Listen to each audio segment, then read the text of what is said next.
এই ফ্রি ই return training এর জন্য রেজিস্ট্রেশন চলছে। এই রেজিস্ট্রেশনের জন্য আপনাদের গুগলে নিম্নোক্ত ওয়েবসাইটে সার্চ করতে হবে।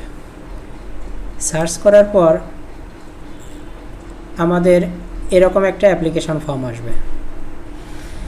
দেখেন, please write your answers in English, অর্থাৎ পুরো অ্যাপ্লিকেশন ফর্মটি ইংলিশে পূরণ করতে হবে। স্টার চিহ্ন দেওয়া না থাকলে সেগুলো বাধ্যতামূলক নয়, তবে লাল চিহ্ন থাকলে অবশ্যই সেগুলো ফিল আপ করে সাবমিট করতে হবে। প্রথমে অ্যাপ্লিকেন্ট টিন নাম্বার, অর্থাৎ অ্যাপ্লিকেন্ট টিন নাম্বার বলতে যে আপনার যে টিন নাম্বার আছে সেই টিন নাম্বারটা এখানে দিতে হবে। তারপরে অ্যাপ্লিকেন্ট নেম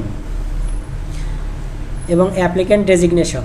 এখানে অ্যাপ্লিকেন্ট ডেজিগনেশন বলতে আপনি যে প্রতিষ্ঠানে চাকরি করেন সেই প্রতিষ্ঠানে আপনার পদমর্যাদা কী সেটা দিতে হবে। এবং অর্গানাইজেশন নেম, আপনি যে প্রতিষ্ঠানে চাকরি করেন সেই প্রতিষ্ঠানের নাম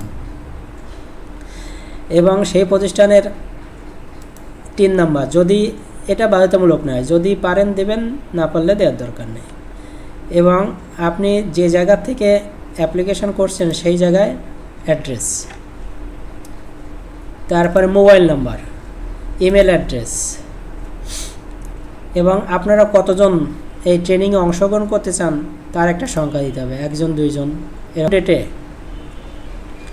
কোন ডেটে আপনি ট্রেনিংয়ে জয়েন করতে চান সেই ডেটটা উল্লেখ করে দিতে হবে।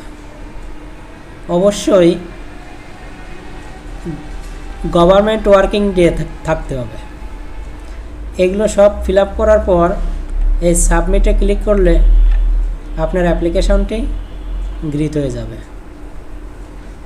এভাবেই ফ্রি ই রিটার্ন রেজিস্ট্রেশন কোর্সে অংশগ্রহণ করার জন্য আবেদন ফর্ম সাবমিট করতে হবে।